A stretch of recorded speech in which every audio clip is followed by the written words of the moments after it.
Joo. Eli Liviskis tarjoaa tosiaan tämmöisiä digitaalisia työvälineitä ja verkkovalmennuksia sote-sektorille, motivoivaa asiakastyöhön ja vaikuttavuuden arviointiin. Ja mä näytän nyt ensin tämmöisen pienen videon tästä, että mistä saa vähän käsityksen, että mistä tässä on oikein kyse.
Joo. Eli tosiaan semmoisia niin kuin perusajatuksia, mitä meillä on ollut näiden meidän työvälineiden taustalla, on se, että lähdetään, niin kuin, että on olemassa niin kuin paljon erilaisia mittareita ja aika paljon niillä mitataan niitä ongelmia.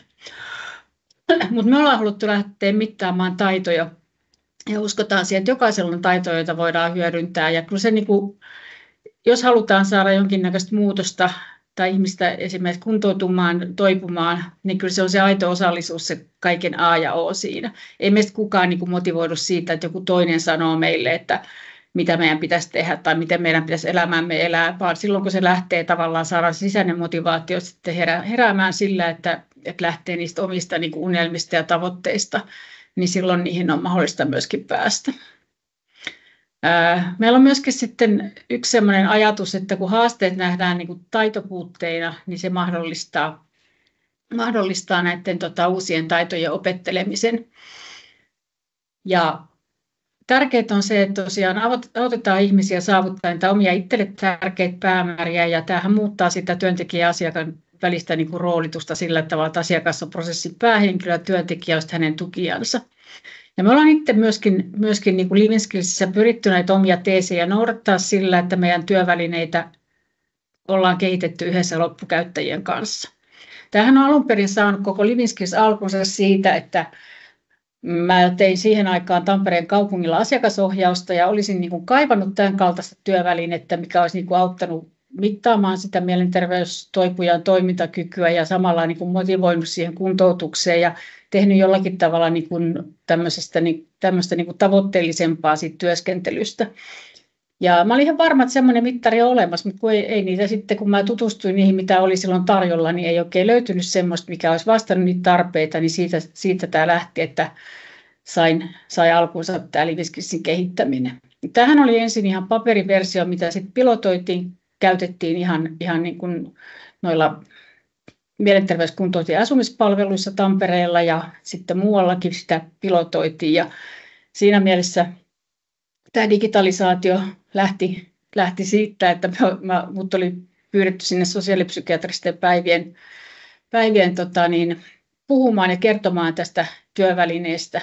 Ja Esa oli siinä samassa paikassa, oli kertomassa toipumusorientaatiossa. Esa sanoi, että no tämähän on hyvä, että tämä kannattaisi digitalisoida. Ja mä onneton en ollenkaan ymmärtänyt, että miten hirveä homma se ja kuinka kallistakin se digitalisointi on. Ja vaan että joo, hyvä idea. Että ehkä sen takia Esa on joutunut sitten vähän jeesaa myöskin tässä tämän arvioinnin kanssa. Mutta tosiaan tämmöinen niin kuin tausta täällä on ja tosiaan näitä sisältöä ollaan kehitetty sillain, että meillä on esimerkiksi tämmöinen päihdekuntoutumistyöväline, missä on ollut 3 tämmöistä kovan luokan huumeiden käyttäjää. miestä ollut sitten asiantuntijana hiomassa sitä työvälinettä meidän kanssa niin kauan, että siitä tuli semmoinen, että he sanoivat, että nyt hekin tätä haluaisi käyttää. Että he oli rangaistuksen aikaisessa kuntoutuksessa tuo siltavalmennuksessa ja siellä yhdessä sitä kehitettiin sitä työvälinettä. No, tässä on tämmöinen pieni video taas, mistä saa vähän käsitystä, että mikä tämä meidän tarjonta oikein on. Livinskris tarjoaa toimivat työvälineet motivoivaan asiakastyöhön ja vaikuttavuuden arviointiin. Kutsu asiakas tekemään itsearvio omista taidoista ja kehityskohteista. Sote-asiakas sitoutuu työskentelyyn ja muutokseen, kun hän saa itse valita suunnan ja toimia oman purtensa kipparina. Ammattilaisen rooli on toimia luotsina ja tähystäjänä. Näet omalta koneeltasi reaaliaikaisesti asiakkaan vastaukset. Livinskris-työvälineet yhdistävät samalle merikaartalle asiakkaan kokemustiedon ja omat tavoitteet, ammattilaisen asiantuntemuksen, yhteisen suunnitelman ja vaikuttavuustiedon. Työväline auttaa ottamaan puheeksi hankalatkin asiat ja tekemään yhdessä asiakasta motivoivan kehityssuunnitelman. Digitalisaation avulla saadaan sekä asiakas- että organisaatiokohtaista vaikuttavuustietoa, jota voidaan hyödyntää tiedolla johtamiseen.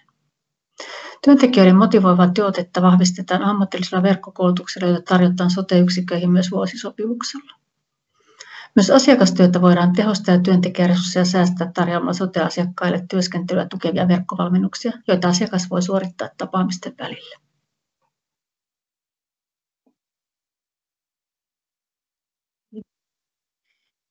Joo. No, semmoisia hyötyjä, mitä meidän asiakkaat on kertonut, mitä he on saanut niin kuin näistä työvälineistä, niin on ensinnäkseen se, että kun tehdään sitä kartoitusta näiden työvälineiden avulla, niin tämä aktivoi ja motivoi niitä asiakkaita tosiaan niin kuin tunnistamaan ja käyttämään omia vahvuuksia ja oppimaan niitä uusia taitoja ja saavuttaa niitä omia tavoitteita. Ja samanaikaisesti tämän työvälineen avulla saa semmoista reaaliaikaista tietoa siitä asiakkaan toimintakyvystä ja tuen tarpeesta ja niistä muutoksista, mitä siinä tapahtuu. Ja tämä esimerkiksi auttaa siinä, että kun mietitään, että osattaisiin niin kuin sijoittaa asiakkaat semmoiseen niin kuin optimaalisesti, oikea-aikaisesti niin kuin oikeisiin palveluihin. Koska sehän on ihan selvää, että jos on niin kuin liian tukevassa palvelussa, niin silloin sitä herkästi niin kuin ihminen laitostuu, ja jos taas se on liian köykäinen se palvelu, niin sitten voi olla, että ei pärjää, vaan on kaiken aikaa sitten ensiavussa. No, se, mikä on tullut palautetta, että palvelujen laatu paranee siitä, kun käytetään tämmöisiä yhteneviä työvälineitä. Työntekijät on tykännyt siitä, että näitä työvälineitä käytetään ainoastaan yhdessä sen asiakkaan kanssa, että se on osa sitä asiakastyötä, ei pois asiakastyöstä.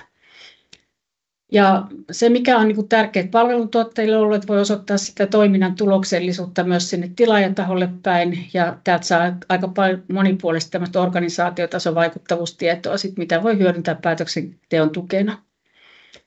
Ja sitten on tullut semmoista palautetta, että työntekijät on sanonut, että on tämmöinen motivaatiotyökalu, että se vahvistaa paitsi sen asiakkaan motivaatio, myös sen työntekijän työmotivaatio.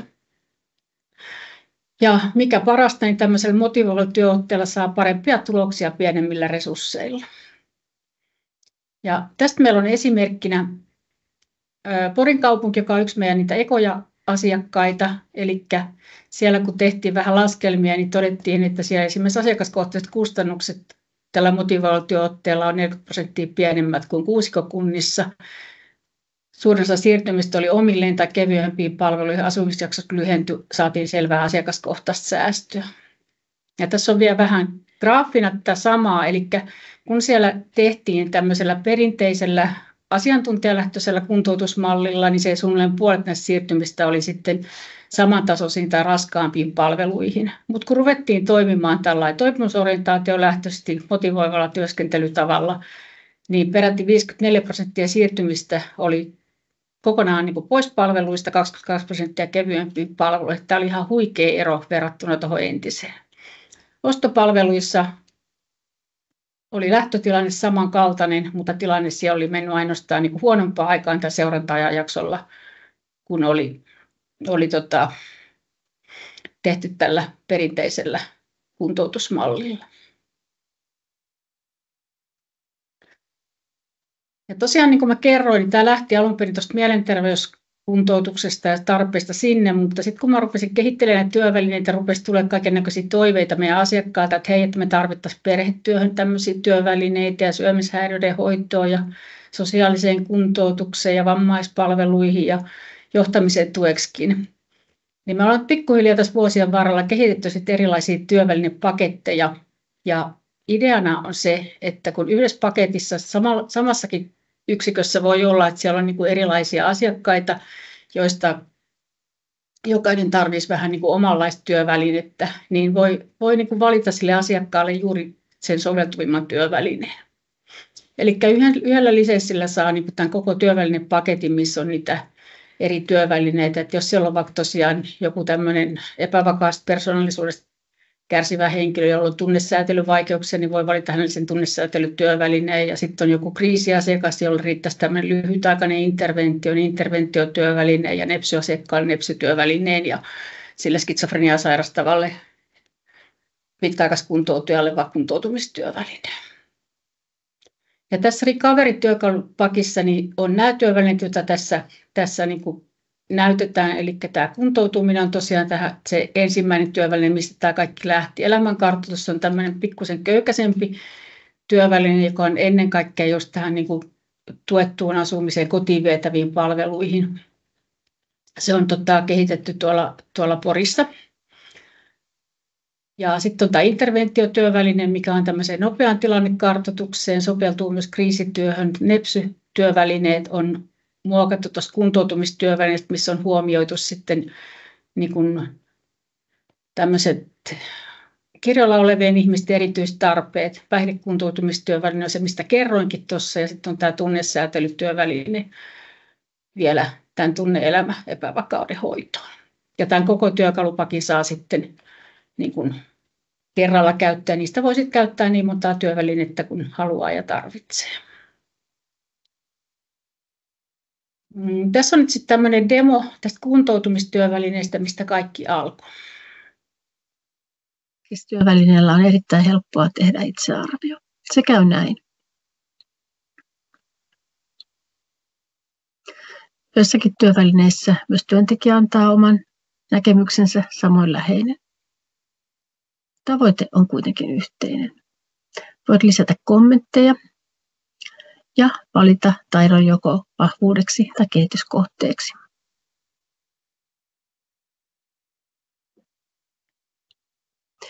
Yhteenvetoprofiilista saat kokonaiskuvan taidoistasi ja tuen tarpeista. Klikkaamalla otsikon auki saa tarkempaa tietoa kartoituksesta. Myös kehitys- ja tukisuunnitelman teko on erittäin helppoa. Valitse ensin vahvuudet, joita hyödynnetään, ja sen jälkeen olennaiset kehityskohteet, joihin toivot muutosta. Voit kirjoittaa kuvauksen tämän hetken tilanteesta, keinoista, joilla tavoitteeseen päästään, ja kuvauksen siitä, mistä tiedetään, että tavoite on saavutettu. Yhteenvetosivulle tulee valmis suunnitelma ja samoin yhteenveto kartoituksesta. Suunnitelma saa myös PDF-muodossa asiakkaalle itselleen tai osaksi asiakaskertomusta. Työaikasi säästyy, kun lähetät kartoituksen asiakkaalle etukäteen täytettäväksi. Asiakkaasi saa omat tunnukset, joilla hän pääsee jatkossakin käyttämään työvälinettä ja kaikkiin omiin tietoihinsa. Taitojen kehittymistä voidaan seurata graafisessa muodossa. Myös organisaatiotason dataa saadaan. Monipuolinen grafiikka tekee tiedolla johtamisen helpoksi. Eri yksiköiden toiminnan vaikuttavuutta voidaan vertailla, kun etukäteen asettuja tavoitteita verrataan saavutettuihin tuloksiin. Havainnolliset taulukot ja graafit auttavat tunnistamaan kehitystarpeet ja onnistumiset. Eli tuossa oli niin kuin tuommoinen lyhyt demo siitä, että mitä toiminnallisuuksia näissä työvälineissä on. Ja kysymyksethän on tietenkin eri sitten riippuen siitä, että mitä työvälineitä käytetään, mutta nämä toiminnallisuudet on samat kaikissa työvälineissä. No sitten minkälaisia kokemuksia Liveskiss-työvälineen käytöstä on saatu palautetta asiakkailta, niin ensinnäkseen sitä, että asiakkaiden niin kuin näiden loppuasiakkaiden oma kokemus on, että oma ääni tulee vielä paremmin kuuluviin tämän työkalun kautta ja on ollut helppokäyttöinen, herättää automaattisesti sitä yhteistä keskustelua asiakkaiden kanssa. Ja minusta onkin niin kuin tärkeää niin kuin nähdä, että tämä on enemmän ehkä tämmöinen hoitosuhteen työväline kuin pelkästään niin kuin mittari, vaikka tällä saadaan sitä mitattuakin, sitä toimintakykyä, mutta mä ajattelen, että se ei ole niin kuin ainut tarkoitus, vaan että oleellista on just se yhteinen keskustelu. Ja työntekijät on kokenut, että he on saanut arvokasta tietoa, ymmärrys sitä asiakkaan tilasta, kun arviointi on tehty yhdessä. Tullut näkyväksi myös sellaisia asioita, joita työntekijät pitää itsestäänselvyykseen toimivina asiakkaina, mutta asiakas onkin arvioinut asian toisin. Ja sellaisetkin asiakkaat, joiden on ollut hankala niin kuin ilmaista itteensä, niin on alkanut kertoa ajatuksistaan. Että esimerkiksi juuri näissä nepsy-asiakkaissa on ollut tämmöisiä samoin nuorissa, että he on suorastaan puhjenneet puhumaan, että tämän työvälineen avulla on niin kuin helpompi ottaa asioita puheeksi ja kertoa myöskin niistä asioista. Ja sitä kautta on päästy tämmöisiä pitkäänkin jatkuneita väärinkäsityksiä oikaisemaan. Ja tuosta motivaatiosta mä tuossa jo kerroinkin. Ja Esa kertoo ehkä enempi tästä vaikuttavuudesta, että minkälaista on ja minkälaisia tuloksia ollaan saatu, että meillä on tämä validointiprosessi tässä meneillään. Mä näytän vielä tämän meidän raportointiosion demon, eli tämä on se, mitä ollaan nyt viime aikoina kehitetty, että minkälaista niin kuin tietoa tässä saa ulos. Tässä näette meidän raportointiosion. Eli tässä voi hakea tiedot tietyltä aikaväliltä ja sen jälkeen sä voit ladata vastaukset tiedostona, jos teillä on esimerkiksi oma data-analyytikko, mutta tästä saa aika paljon tietoa niin kuin suoraan täältä käyttöliittymästäkin. Eli ihan ensimmäinen taulukko on tämmöinen yhteenveto valitun aikavälin käytteistä asiakasmääristä. Eli tässä näkee niin kuin yhden silmäyksellä se, että kuinka paljon ammattilaisia on tähän ohjelmaan kirjautunut, kuinka moni heistä on tehnyt näitä kartoituksia, kuinka paljon asiakkaita on, miten heidän kanssaan on työskennelty. Ja tästä saa vielä tarkempaakin tietoa, että jos haluaa vaikka tietää, että ketkä nämä 6 ahkeraa on ollut, jotka on täällä tehnyt näitä kartoituksia, niin tuosta näkyy sitten näiden työntekijöiden nimet. Tai jos haluaa tietää, että kuka on tuo asiakas, kelle on tehty uudelleenarviointi, niin näkyy asiakkaan nimi ja tuosta nimeä klikkaamalla pääsee myöskin siirtymään sitten sinne hänen tietoihinsa. No, sitten seuraava graafi kuvaa eri yksiköiden toiminnan vaikuttavuutta. Eli kun jokaista asiaa, mitä mitataan, niin asetetaan myöskin tavoite sille, ja sitten kun tehdään uudelleenarviointi, niin pystyy tsekkaamaan sen, että onko siihen tavoitteeseen päästy tai ei. Ja tämähän mahdollistaa sen, että voidaan vaikuttavuutta arvioida silloinkin, jos on hyvin heterogeeninen porukka, että ihmisillä on erilaisia tarpeita, kun se vaikuttavuutta arvioida aina suhteessa sen asiakkaan siihen omaan alkuperäiseen henkilökohtaiseen tavoitteeseen. Ja tämä antaa kyllä aika hyvän kuvan siitä, että jos ajattelee johtamismielessä, niin voi esimerkiksi miettiä, että mitähän tuolla Amurissa tehdään eri tavalla kuin tuolla Kaakinmaalla, koska tulokset on noin paljon paremmat. Sitten löytyy tietoa taulukkomuodosta, tulee erilaisia suodattimia myöskin, että mitä voi sitten hyödyntää, jos haluaa tarkastella vähän eri yksiköitä. No sitten tämä seuraava graafi kertoo siitä, että jos on sama työväline käytössä niin kuin eri yksiköissä, niin tästä saa aika hyvän kuvan niiden yksiköiden ja asiakkaiden toimintakyvystä. Eli kysymysryhmittäin näkee, että minkälaiset taidot heillä on. Että jos tuossa 10 on paras ja 1 on niin kuin heikoin, niin huomaa, että on aika isoja eroja näissä eri yksiköissä asiakkaiden toimintakyvyssä, ja silloin tätä voi hyödyntää esimerkiksi siinä, kun mietitään, että minkä verran resursseja tarvitaan mihinkin paikkaan. No, tästä näkee sitten taas sen, että miten yhdessä yksikössä ollaan edistytty, eli tuo harmaa palkki kertoo ensimmäisestä arviosta. sininen palkki sitten uusimmasta arviosta. Ja niin kuin tästä graafista esimerkiksi näkyy, niin tässä esimerkkiyksikössä on selvästikin niin kuin ollut kuntoutus niin kuin tehokasta, että suurimmassa osassa nämä arviot on niin kuin paremmat kuin silloin alkuarvio. Tuo oranssi kertoo sitten siitä, että mikä on niin kuin tavoitetaso. Tuolta näkyy. No sitten tämmöisessä taulukossa näkee sitten niin kuin koko yksikön asiakkaiden kokonaistilanteen. Eli tässä näkee yhdellä silmäyksellä sitten, että minkälainen se toimintakyky kullakin asiakkaalla tässä yksikössä on. Ja tästä voi myöskin päätellä esimerkiksi sen, että miettii, että jos tulokset on tosi hyvät, että olisiko tämä tilanne jo sellainen, että asiakas voisi siirtyä kevyempään palveluun tai pois palvelusta. Tai jos toisaalta taas niin kuin näyttää, että on niin kuin huomattavan niin kuin heikot, että tarvitsee kenties tiiviimpää tukea. Tässä on tämä sama taulukko vielä niin kuin yksityiskohtaisemmin, eli kysymysryhmittäin.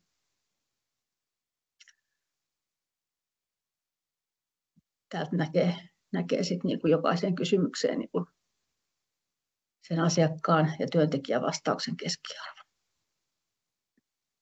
Sitten tästä saa vielä tämmöisen asiakaskohtaisen graafin, missä sitten näkee, että miten tämä kuntoutuminen esimerkiksi on edistynyt.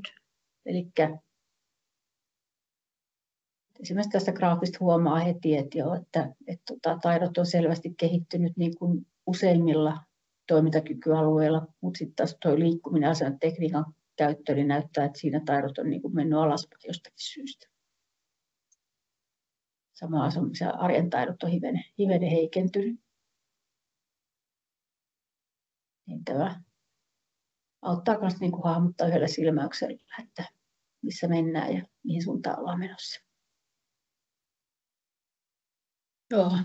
Eli tässä oli nyt tämmöinen lyhyt esittely tästä Livinskis-työvälineestä, ja nyt mä melkein antaisin sitten Esalle puheenvuoron. Esa voisi kertoa vähän tästä meidän validointiprosessista. Kiitos Kaisa. Joo. Tuleeko jollekin ihan nopeasti tähän joku kysymys, mitä ei malta olla kysymättä, niin ehditään hyvin ottaa tähän väliin. No miettikää te sillä aikaa, mä haluan vaan kommentoida noita graafeja ja just sitä, että miten toi antaa tukea semmoiseen niin johtamiseen ja resursseihin ja niiden palveluiden kohdentamiseen, että kyllähän siinä pystyy ihan eri tavalla sitten kohdentamaan ja miettimään, että minkä tyyppisiä tarpeita ihmisellä on jos ton tyyppistä dataa on hyödynnettävissä. Ja sitten ne oli kyllä tosi vaikuttavat ne piirakat just siitä toipumisorientaation niin kuin, vaikuttavuudesta, että täällä on paljon nyt Miele ry:ssä on ja tuolla Boostissakin sitä, niin sillain tuttuja juttuja, mutta jotenkin se aina hätkähdyttää, että toisaalta aika yksinkertainen asia, että käännetään asiakasrattiin, niin alkaa vaikutuksia tapahtua. Mm-hmm. Mutta sitten se, että miten se käytännössä tehdään, niin varmaan siihen just ei vaihda. Ja siihen tarvitaan just niitä oikeita työvälineitä, että siinä mielessä, että mä olen lukenut sellaisen tutkimuksen, että toipumusorientaatiokoulutuksella niin voidaan saada jonkinnäköisiä ajatuksissa muutoksia, mutta ne ei välttämättä riitä viemään niitä käytäntöön. Mutta sitten kun otetaan sellaisia työvälineitä käyttöön, jotka auttaa jotenkin soveltamaan siinä käytännössä sitä ajattelua, niin silloin saadaan parempia tuloksia. Tuohon voisi heti kommentoida sen, että se, että mitä käsitteitä käytetään keskustelussa, miten puhutaan asioista, niin sehän luo todellisuutta. Ja jos me puhutaan voimavarakäsitteen, niin silloin me kiinnitetään huomioon voimavaroihin ja se ohjaa sitä prosessia myöskin siihen suuntaan, että niitä voimavaroja todennäköisesti myöskin hyödynnetään, kun tehdään yhdessä töitä. Ja sen verran kommentoin vielä tuohon työvälineeseen, että on tosi paljon muuttunut siitä, milloin aloitettiin, tai Kaisa aloitti 2012 suurin piirtein taisi olla, niin reilu 10 vuotta, niin en tiedä, olisitko itse uskonut, että ollaan jossakin vaiheessa tämmöisessä tilanteessa, missä näitä työvälineitä on niin kuin joka lähtöön suurin piirtein. Että tosi paljon on tapahtunut, mutta tietysti se, että miten niitä työvälineitä sitten käytetään, niin se on kuitenkin aika oleellista.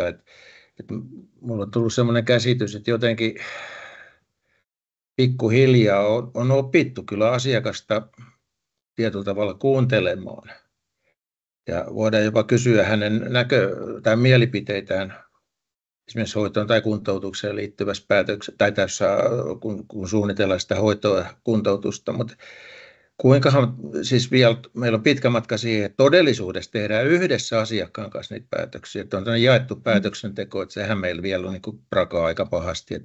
Mutta suunta on kuitenkin se, ja tämä paketti, tätä työvälineistä, mitä Kaisa esitteli, niin sehän tarjoaa kyllä erinomaiset mahdollisuudet semmoiseen jaettuun päätöksentekoon ja yhteistyöhön. Että tämä on siinä suhteessa ihan erinomainen potentiaali sitten edistää sitä asiakkaan osallisuutta, mutta viimeksi aina kaikki palautuu siihen asiakkaan ja ammattilaisen väliseen vuorovaikutukseen. Mutta oikein hyvä.